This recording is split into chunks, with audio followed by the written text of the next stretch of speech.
I'm very pleased to be here in Kuwait today. This is my third stop in the region. It's a trip to the region that Secretary Pompeo asked me to take. Started in Saudi Arabia, and then to the United Arab Emirates, and then here today in Kuwait. I want to thank the Emir for hosting this visit and for his decades of leadership and strong diplomacy. He is a founding member of the GCC, and he has made it a priority to strengthen cooperation and stability in the region. And this is why he is one of the region's most well-regarded statesmen.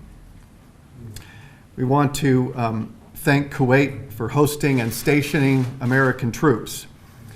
They enhance Kuwait's security and the security of the region. The United States is committed to this alliance. It is an alliance of deep friendship and also one of shared priorities. And we advance these shared priorities together every day here with Ambassador Silverman. Today I had meetings with the Minister of Defense, the Chief of Staff of the Kuwaiti military, Kuwait's foreign minister, and with assistant foreign ministers from his team. I was able to share intelligence, assessments, information about the recent attacks in the region. We discussed how we can de-escalate tensions.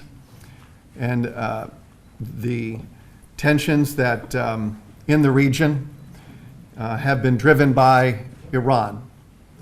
And we discussed how we can deepen our cooperation, especially around the area of maritime security. The Iranian regime is a threat to freedom of navigation, and all nations of the world share an interest in the free flow of commerce, and there is much work that we can do together. And so we did discuss, as I have in other countries, how do we internationalize this effort to protect freedom of navigation? If you look at shipping that goes through the Strait of Hormuz, so much of that makes its way to Asia and to Europe and to the West.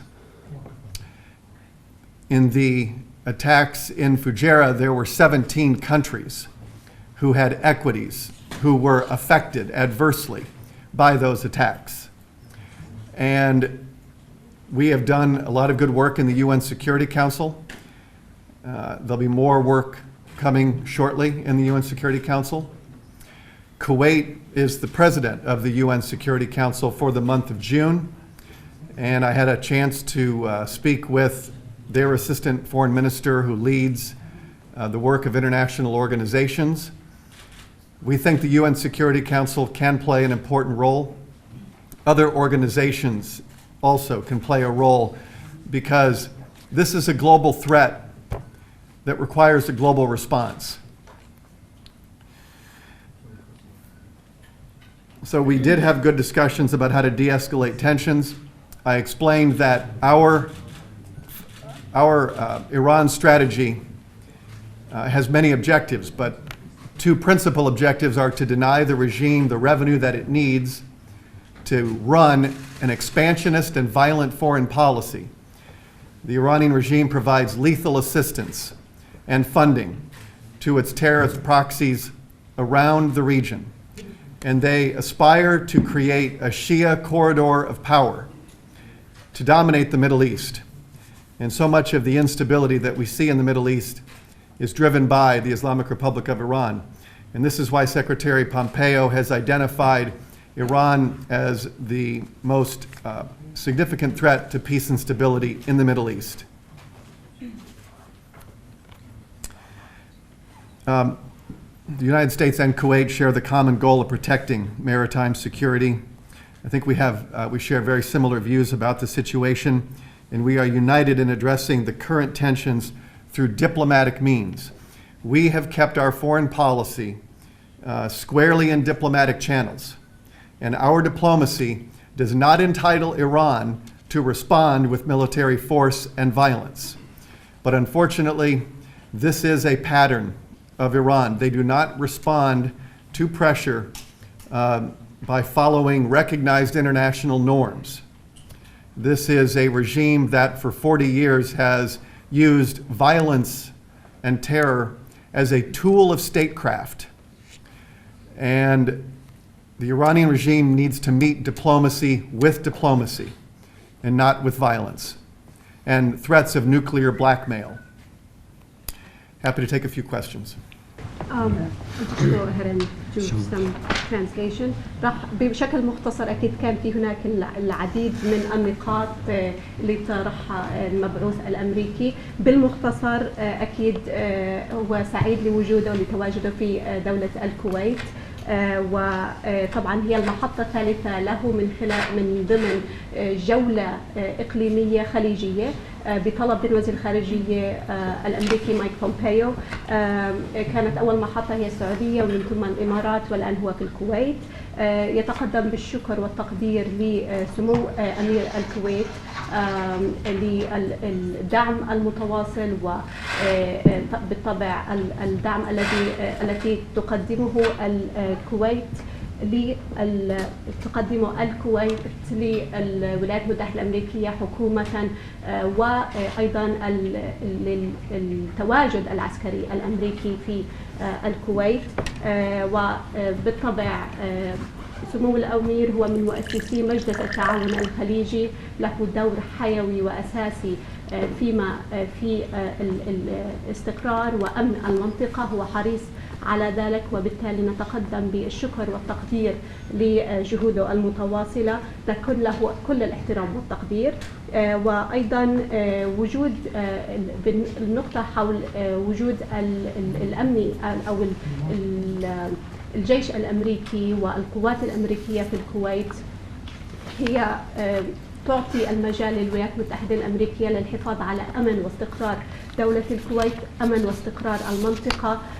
وهذا ينصب من ضمن تحالف أمريكي كويتي نحن نفتخر فيه، وأيضا يمتد لسنوات طويلة وعقود من الصداقة الحقيقية.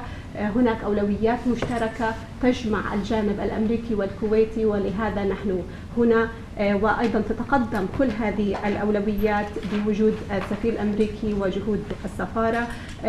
عن اجتماعاته التي عقدها في الكويت خلال هذه الزيارة، كان هناك اجتماع له مع وزير الدفاع الكويتي وأيضا مع رئيس الأركان الكويتي ووزير الخارجية وبعض مساعدي وزير الخارجية. اليوم كان هناك مشاركة وتقييم للمعلومات حول الاعتداءات الأخيرة والهجمات الأخيرة. أيضا أكد أن الموقف الأمريكي هو موقف نهدف فيه إلى الحد من التوترات في المنطقة. لا نسعى إلى رفع وتيرة التوترات، ولكن نبتغي إلى تعميق تعاوننا مع الكويت. ومن هنا تنصب مشاركتنا اليوم وزيارتنا إلى هذه المنطقة وإلى الكويت. يؤكد أن إيران هي تشكل تهديد لحرية الملاحة في المنطقة في مضيق هرمز، والتي هي شريان للعديد من الدول لحرية الملاحة في المنطقة. وبالتالي ناقشنا كما يعني أقام اجتماعات في دول أخرى التهديدات التي تشكلها إيران على المنطقة. تكلم عن هجوم الفجيرة وكيف أن الهجوم أثر على 17 دولة تأثرت بهذا الهجوم. عملنا مؤخرا عمل جيد في عن الملف الإيراني في مجلس الأمن على مستوى مجلس الأمن، وأيضا المزيد سيأتي في الفترة القادمة، خصوصا وأن الكويت هي تترأس مجلس الأمن في هذا الشهر لشهر يونيو. يعني نستمر في التعاون والنقاش مع الكويت حول الملف الإيراني وملفات أخرى أكيد. وبالطبع ما نراه من جهود أو من أعمال على المستوى الإيراني هي أعمال تقتضي تعاون دولي، وبالتالي حجمها يتطلب تعاون دولي وتأكيد على الانسجام الدولي ضد هذه التهديدات. أيضا تكلم عن استخدام إيران لأذرع لها في المنطقة ورغبتها في توفير وتقديم الدعم العسكري والحربي من خلال أذرعها إلى جهات في المنطقة. وكما قال وزير الخارجية مايك بومبيو تشكل إيران أكبر تهديد لأمن واستقرار المنطقة، وبالتالي نتشارك نحن والكويت برغبتنا والتزامنا بحماية طرق الملاحة. ويعني هون ينوه إلى أن الحل الدبلوماسي الذي أو المجال الدبلوماسي الذي تقدمه والحلول الدبلوماسية التي تقدمها الولايات المتحدة الأمريكية لم ترى من الجانب الإيراني أي إنصات أو تعاون، وإنما نرى مكان الدبلوماسية تهديد أكثر، وهذا لا يعطي إيران أكيد الحق في ذلك.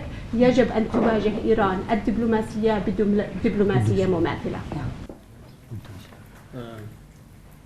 You said you're now سعد العنزي من Sky News Arabia. You are focusing now on the diplomatic basically effort to resolve this problem or to force Iran to the negotiating table. Did you ask Kuwait to mediate or to play any role in convincing Iran to basically come to the negotiating table? I will. I didn't. A couple of things.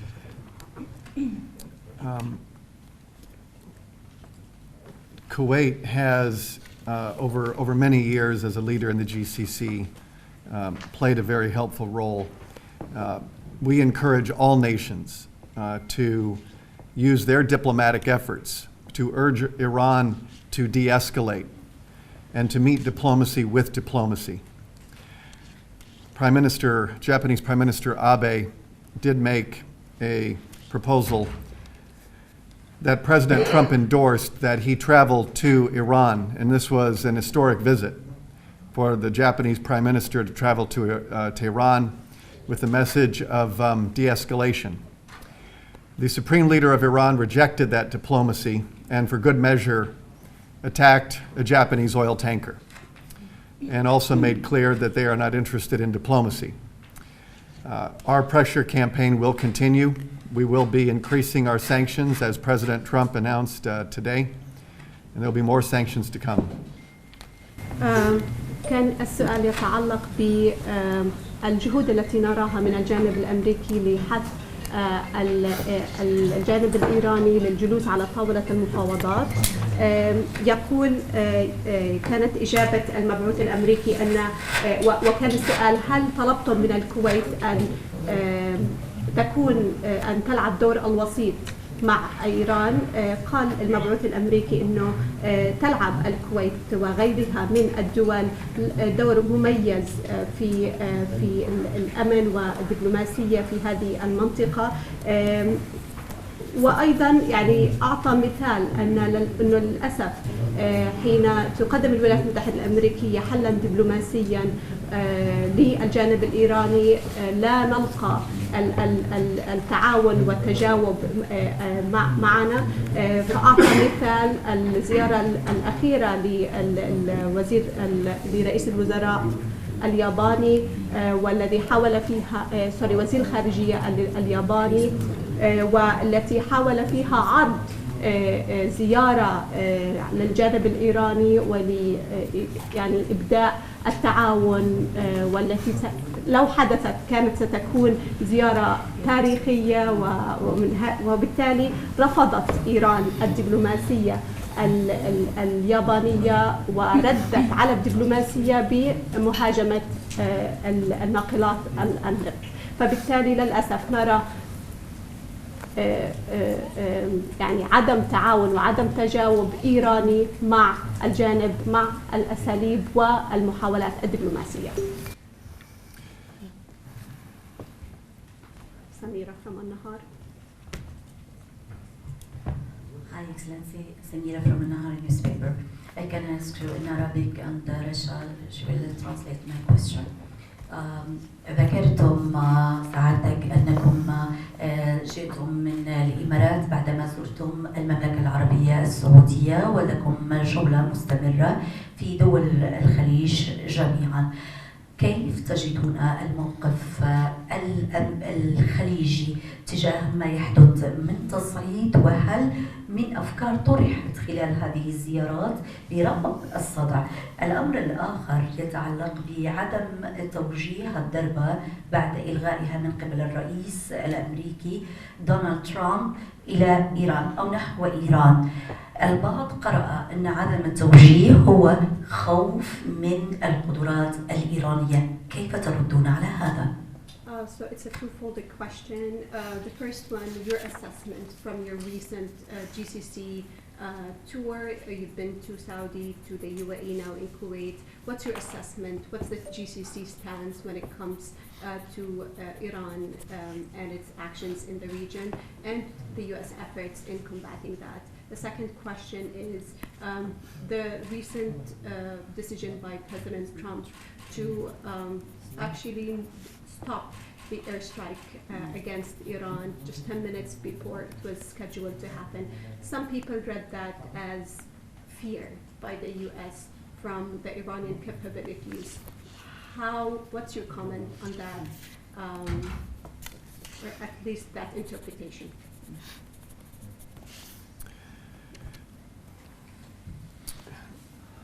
This is, as I said, my third country that I visited in the Gulf. And what I have heard consistently is very strong support for President Trump's foreign policy and the way that he is handling this crisis.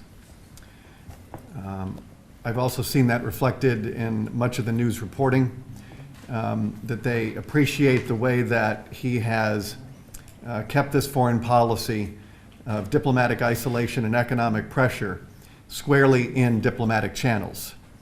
And he has made clear time and again that we are not interested in conflict, in a military conflict against Iran.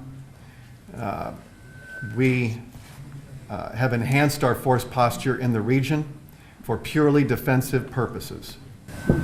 فإذا بإجابته عن السؤال الأول كما سبق وتحدثت، هذه هي المحطة الثالثة من ضمن جولة خليجية.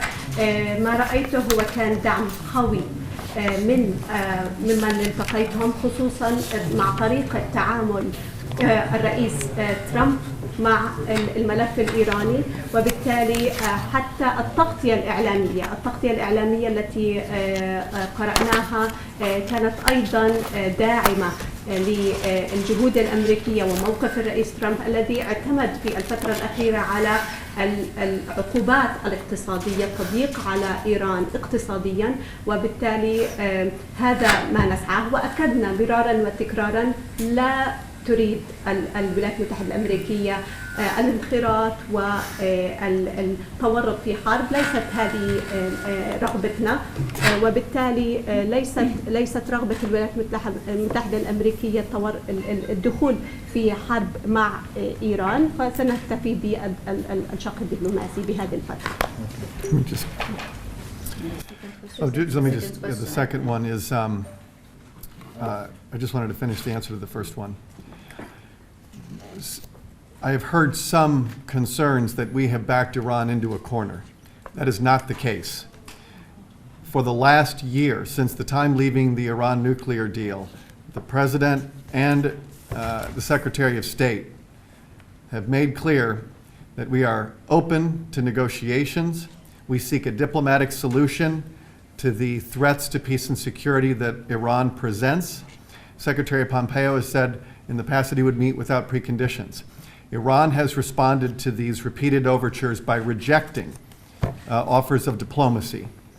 And Iran knows the off-ramps, the diplomatic off-ramps that are available to them. And so Iran faces a decision. They can either start behaving like a normal country, or they can watch their economy crumble. We need Iran to behave more like a normal nation and less like a revolutionary cause.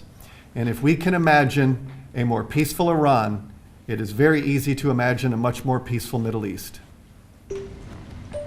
سمعنا يعني هو على دراية ببعض التحليلات التي تحدثت فيها سميرة، ولكن في كل مرة كانت يعني الولايات المتحدة الأمريكية تقدم يد للدبلوماسية. رأينا تهديدات من الجانب الإيراني على الرغم من موقف وتصريح للرئيس ترامب وغيره من المسؤولين الأمريكيين أنه مستعدين على للتفاوض مع الجانب الإيراني بدون شروط مسبقة. لم نرى إلا رفض إيراني لكل هذه المحاولات الدبلوماسية، فيؤكد على نقطة هامة على إيران التصرف كدولة عادية، أن تكون جزء من الركب العالمي، الركب الدولي، وألا تحمل في جعبتها وفي قيادتها للأمور الجانب العسكري والثوري الذي يقودها. فهذا هو يعني لن يقودها إلى أي مكان سوى انهيار اقتصادي. فهذا هو الخيار الوحيد، إما أن تكون دولة جزء من الركب الدولي أو أن تنهار. Osama Diab from the newspaper. How does the United States see the future of securing air and marine trade routes, especially after the recent accidents? Do you want to translate his question? Sure. كان سؤال الأخ أسامة دياب من الأنباء عن كيف ترى الولايات المتحدة الأمريكية التهديدات الإيرانية المستمرة لحرية الملاحة والطيران في المنطقة خصوصا بعد الأحداث الأخيرة. Last week, Secretary Pompeo and I traveled to Tampa, Florida to go meet with the leadership of U.S. Central Command, General McKenzie, and U.S. Southern Command with General Clark, and they are the newly installed leaders. We had a very good discussion about various models that exist to enhance and promote maritime security. Secretary Pompeo has begun those discussions with various countries. I have continued those discussions here in the region. I'm sure that at the G20 in a few days, there will be an opportunity to discuss with countries there the need to address threats to freedom of navigation in this region. This is a very urgent priority that nations around the world need to come together and enhance maritime security in the Persian Gulf, in the Strait of Hormuz, in the Gulf of Oman. This is one of the world's most critical shipping lanes, and we cannot allow Iran to threaten the free flow of commerce, to threaten lives, to threaten maritime catastrophes. And with the attacks of May 12th and June 13th, not to mention other attacks, these maritime attacks are a clear and present threat that we need many nations around the world to respond to. So we're going to continue our work bilaterally and multilaterally to build support for an international response. فإذا بالإجابة على هذا السؤال، يؤكد المبعوث الأمريكي أنه خلال الأسبوع الماضي كان هو في زيارة مع وزير الخارجية بومبيو إلى تامبا فلوريدا. تحدث مع مسؤولين عسكريين، تم إعطائهم سيناريوهات لما هو قادم والآليات لضمان وحماية حرية الملاحة في المنطقة.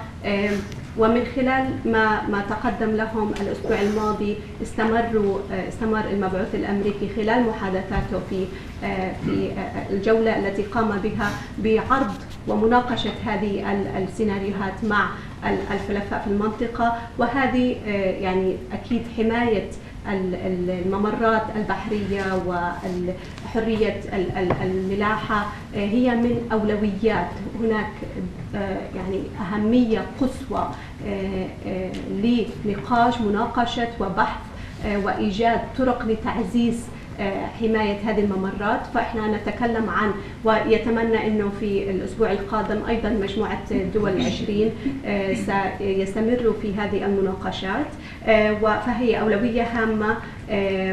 بالنهاية هذه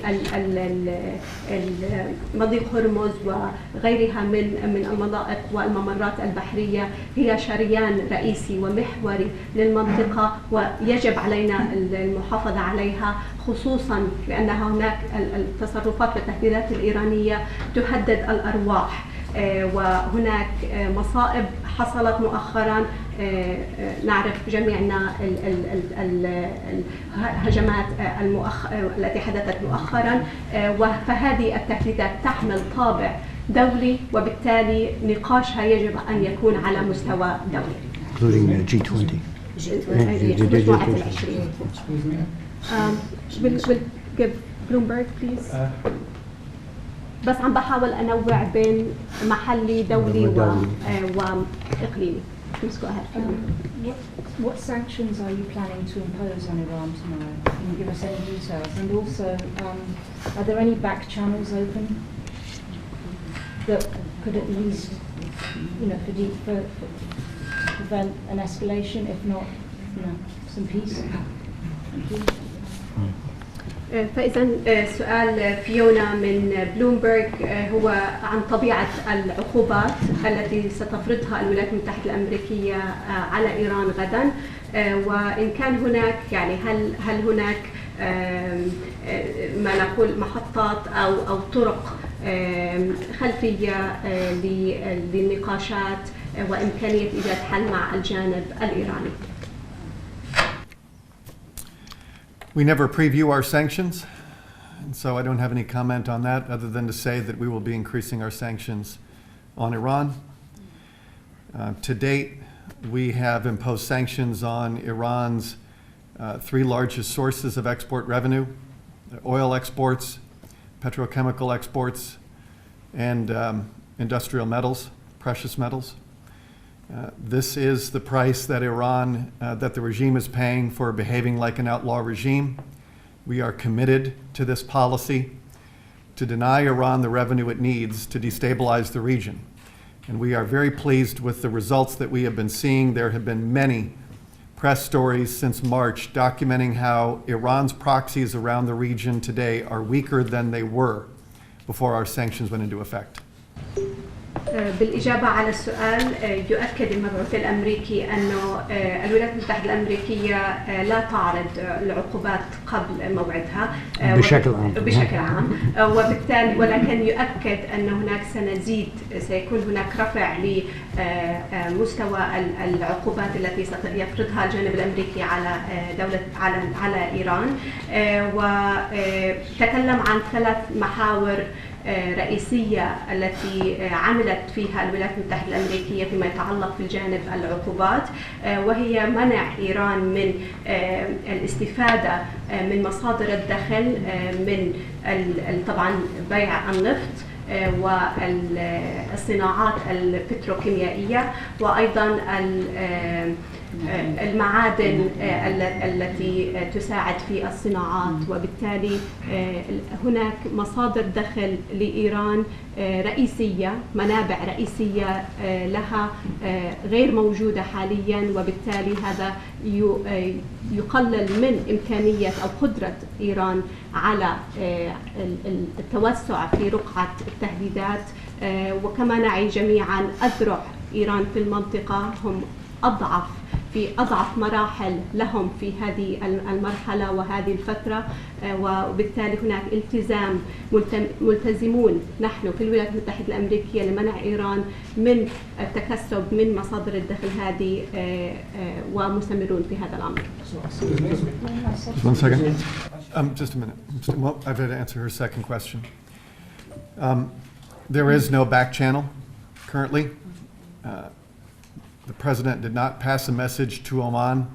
That was incorrect. That was, I think, part of an Iran disinformation campaign. Yes. We do have channels that exist, of course, to pass messages. Those exist at any time, but there is currently no back channel, diplomatic back channel that is operating. But again, we have had many nations that have offered to help de-escalate and to encourage Iran to end its threats in this region. And this is a decision that the Iranian regime has to make. يؤكد المبعوث الأمريكي على النقطة أنه هل هناك محاولات من دول مختلفة لإجراء وساطات أو إيصال رسائل من يعني مش بطريقة مباشرة وإنما بطرق غير مباشرة. يؤكد المبعوث الأمريكي أنه ليس هناك شيء مماثل.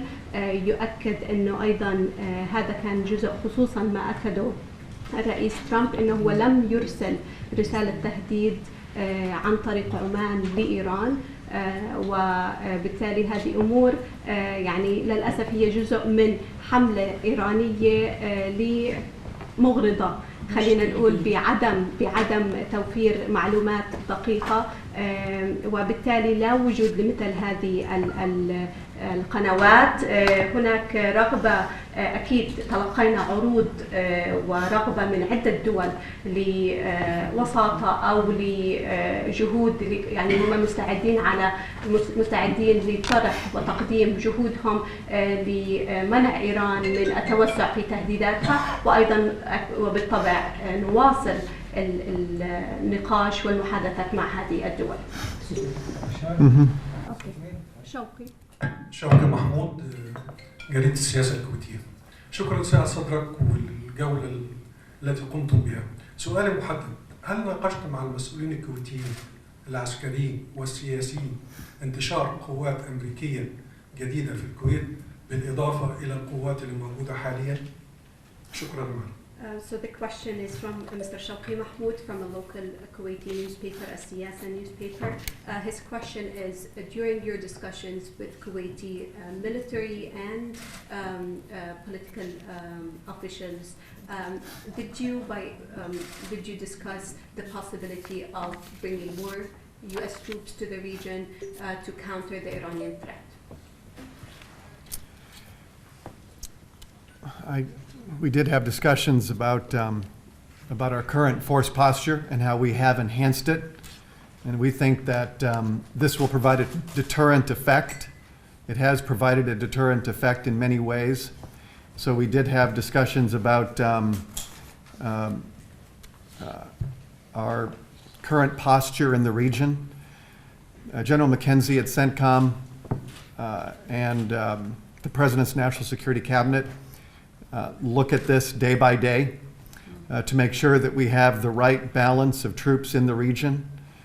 We have very close coordination. As I said, Secretary Pompeo traveled just a few days ago to CENTCOM.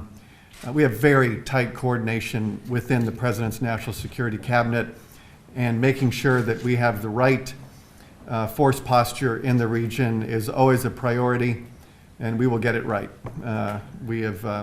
The President made the right decision to put in place more troops once we saw very credible threat reporting starting in late April and early May that Iran was plotting imminent attacks in multiple theaters against American interests, and our diplomacy and our enhanced force posture have been very helpful in that regard to try to send a signal to Iran that it does not want to execute on the many threats that it has presented.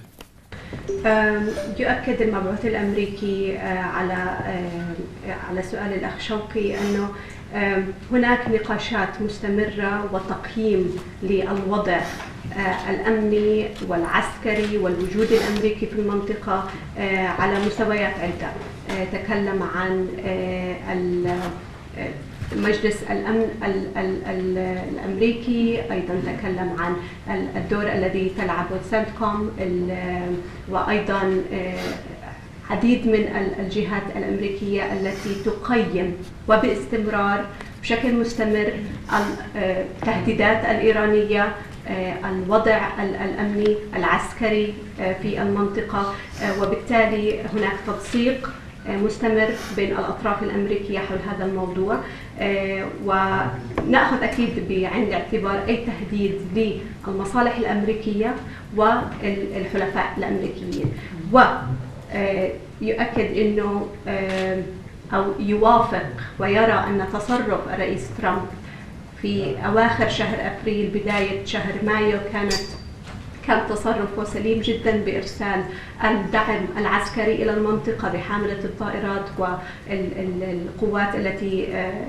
رأيناها، وهي إن هدفت إلى شيء هي توجيه رسالة إلى إيران بأنها أن لا تقوم بما أرادت أن تقوم فيه. يعني إذا كان عندهم رغبة بتهديد أمريكا ومصالحها وحلفائها في المنطقة، فعليهم تغيير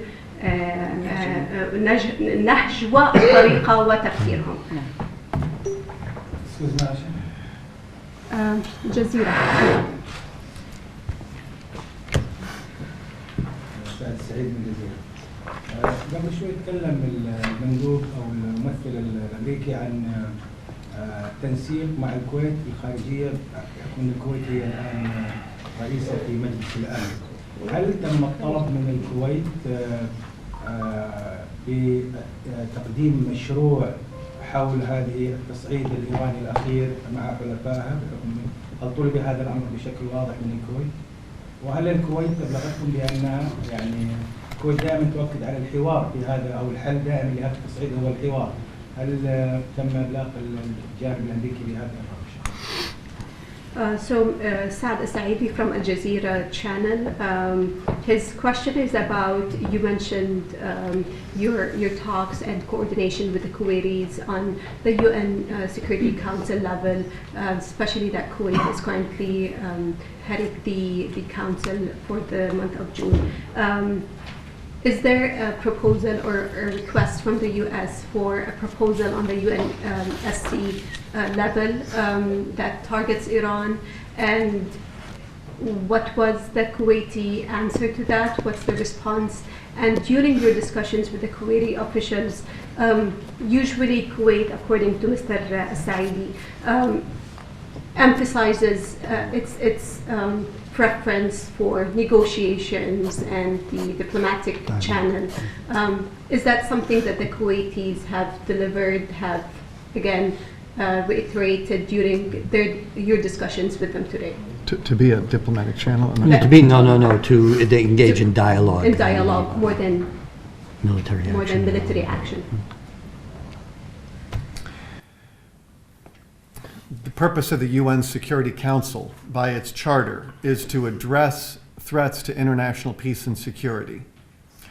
Iran's attacks on freedom of navigation present a threat to international peace and security. Their attacks also endanger innocent civilians. And so we think there is a role for the Council. After the attacks on tankers that were owned by Saudi Arabia, United Arab Emirates, and Norway, those three countries sent a joint letter to the UN Security Council. And I know that the UAE permanent representative in New York convened a meeting of the Security Council, and those nations that were attacked presented their preliminary findings on the May 12th attacks. So the Council has played a role. It will continue to play a role. I don't want to go into any detail about the various options that we're considering. Our ambassador, Jonathan Cohen, in New York, has been very active, working very closely with members of the Council. I traveled to New York in late April, early May, and briefed the entire UN Security Council in a closed session to explain our foreign policy. This was before the attacks. And so we have made it a priority to work in a multilateral setting even before the current tensions, because UN Security Council Resolution 2231 has a number of provisions that are still current. There is an arms embargo on Iran Unfortunately, because of the Iran nuclear deal, that arms embargo will expire in 17 months. In October of 2020, the arms embargo that was put in place around 2006, 2007 is going to expire. And it's very important that we recognize that many provisions, nuclear and military restrictions on Iran are going to start expiring. And that is one of the biggest flaws of the Iran nuclear deal, is that it's temporary. It has not addressed the challenge of Iran's nuclear program in any permanent way, which is why we are seeking a much stronger agreement that would address Iran's nuclear program, its missile program, and its regional aggression. فإذا شوي بدكم تتحملوني بالإجابة شوي طويلة، ولكن فيها تفاصيل كثيرة على موضوع الطلب الأمريكي من الجانب الكويتي على مستوى مجلس الأمن. يقول المبعوث الأمريكي إنه المناقشات والطلب أو الدور الذي يلعبه مجلس الأمن في التعامل مع التهديدات الإيرانية هو وهام جدا، والهدف الرئيسي من هذا الموضوع هو مواجهة التهديدات الإيرانية. فكما سبق وتحدث قال إن التهديدات الإيرانية تهدد الأمن والسلم الدولي، ومجلس الأمن وجد للحفاظ على الأمن والسلم الدوليين. فبالتالي ما تقوم به إيران من تهديدات تهدد هذا السلم والأمن، من الواجب أو من وظائف، أو خلينا نقول من واجب مجلس الأمن التعامل معه. وبالتالي الرسائل التي تم توجيهها هي ليست من خلال وجود الكويت حاليا، وإنما على مدار الأشهر الماضية تحدث المبعوث الأمريكي عن الرسالة التي توجهت بها دولة الإمارات والسعودية والنرويج بعد الهجوم على ناقلات في ناقلات النفط. ويقول إنه هذا الأمر جاء من هذه الدول الثلاثة. نستمر في جهودنا على مستوى مجلس الأمن. الممثل الأمريكي في نيويورك أيضا يقوم بدوره ومحادثاته مع المسؤولين على ذلك الليفل. هناك أيضا جلسة مغلقة شارك بها المبعوث الأمريكي براين في نيويورك في شهر أبريل الماضي، تحدث فيها عن استراتيجية الولايات المتحدة الأمريكية فيما يتعلق بالتهديدات الإيرانية. فالجهود الأمريكية على مستوى مجلس الأمن كانت ولا تزال مستمرة. تحدث أيضا المبعوث الأمريكي عن الشوائب أو الأمور التي لا يحبذها بالاتفاق النووي مع إيران. هناك أمور يجب أن تتغير، هناك ضمانات يجب أن تضاف في أي اتفاقية جديدة مع الجانب الإيراني فيما يتعلق بالشق النووي.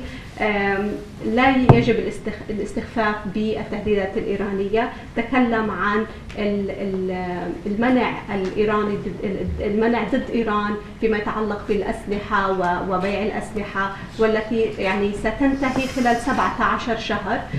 بأكتوبر 2020 يعني ستستطيع إيران بسبب الاتفاقية النووية، الاتفاق النووي، أن تبيع وتشتري الأسلحة، وبالتالي هذا الأمر يجب أن يتغير. نريد أن نرى اتفاق جديد يضع الضوابط على الجانب الإيراني. فبالتالي هناك الأمور يجب التعامل معها، ونحن مستمرون في ذلك. We'll do one more question. أوكي. سؤال واحد. لم يجب على السؤال واحد ثلاثة. أنا سألت بسؤال، هل يعني في تنسيق تقديم الكويت مشروع مع الأمريكان في هذا الموضوع؟ Just going back to the main question, is there a Kuwaiti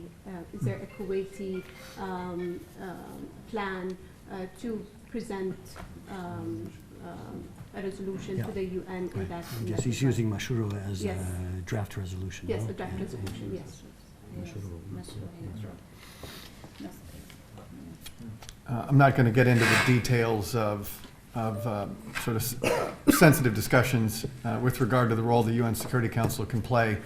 It's just that we do recognize that Kuwait is the president of the Council at a time of heightened tensions in the region.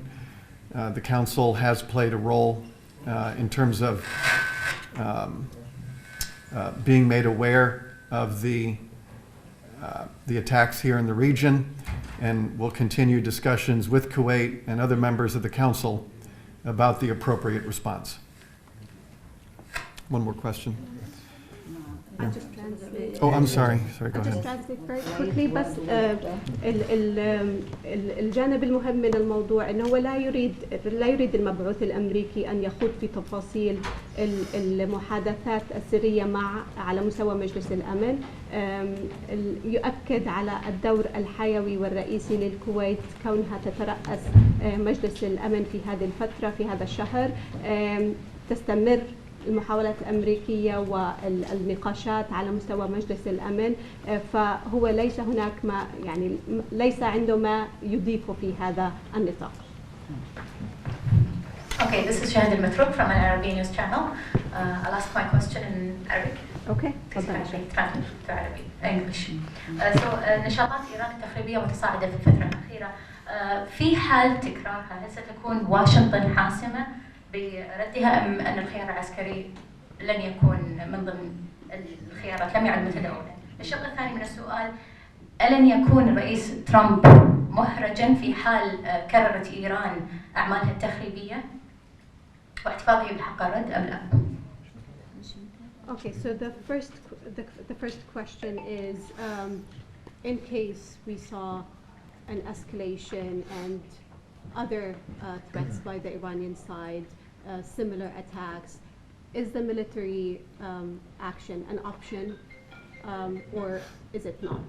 The second one is, doesn't President Trump feel a bit embarrassed if the Iranian position remains the same, and how would the U.S.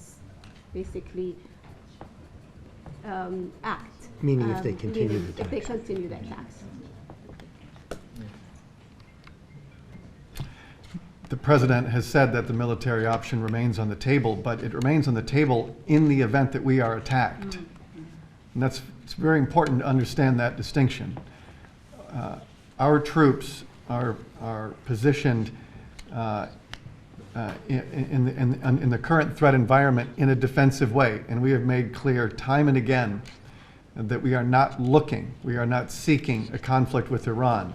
We have kept our entire foreign policy in a strictly diplomatic lane, and Iran has responded to that diplomacy with military force.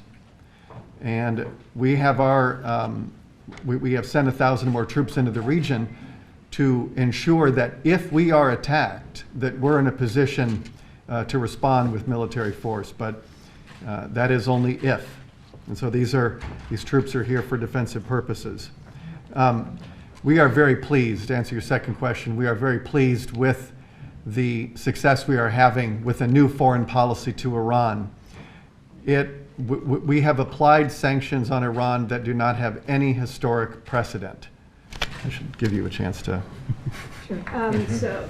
بالإجابة على السؤال الأول، الوجود لما تكلم الرئيس ترامب عن خيار العسكري مطروح وعلى الطاولة، ولكن بحال تعرضت إيران للمصالح الأمريكية والأهداف الأمريكية.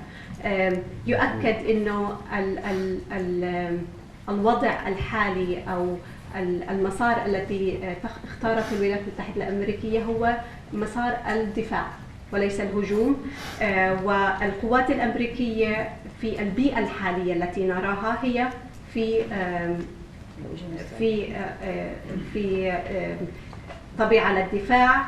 في هذه المرحلة قد تتغير الأمور بحال رأينا أن إيران بدأت تهدد المصالح الأمريكية، يؤكد مرة أخرى أنه للأسف الحلول الدبلوماسية التي قدمتها الولايات المتحدة الأمريكية لم تلقى سوى تهديدات عسكرية من الجانب الإيراني، فبالتالي هناك شق دبلوماسي تعتمد عليه السياسة الخارجية الأمريكية في هذه المرحلة.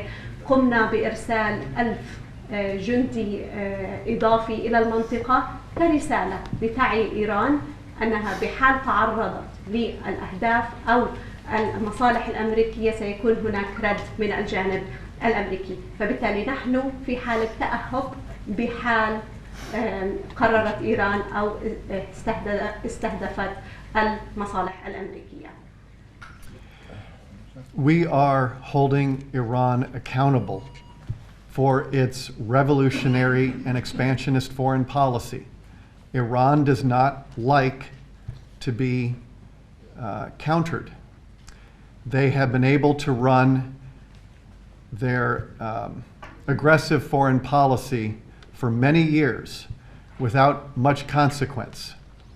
And we have taken a new approach that is committed to deterring Iran. Our goal here is to establish deterrence, to restore deterrence. And that should be the goal of all nations, to help deter attacks by the Iranian regime in this region, but it also includes other regions of the world. Iran and Hezbollah and its proxies have conducted terrorist operations around the world for 40 years. No region has been spared Iran's terrorism. And we are, the President and his National Security Cabinet are committed to this foreign policy because it is the right approach to deal with Iran. اوكي، بس بالإجابة على الشق الثاني من السؤال، يؤكد المبعوث الأمريكي أنه نحن مسرورون بالسياسة الجديدة التي اتخذتها أو اتبعتها الولايات المتحدة الأمريكية مؤخرا، اللي هي فرض المزيد من العقوبات على إيران. يؤكد المبعوث الأمريكي أنه نحمل إيران مسؤولية تصرفاتها بسبب الطبيعة الثورية التي يحملها هذا النظام. على مدار 40 عام مضت استطاعت إيران أن تقوم بأعمال وتهديدات تهدد الأمن والسلم الدوليين وبالمنطقة الإقليمية بدون رادع. فهنا الخط العريض للسياسة الأمريكية هي ردع إيران، وهذا هو الهدف الأكبر والأسمى الذي نريد التوصل له.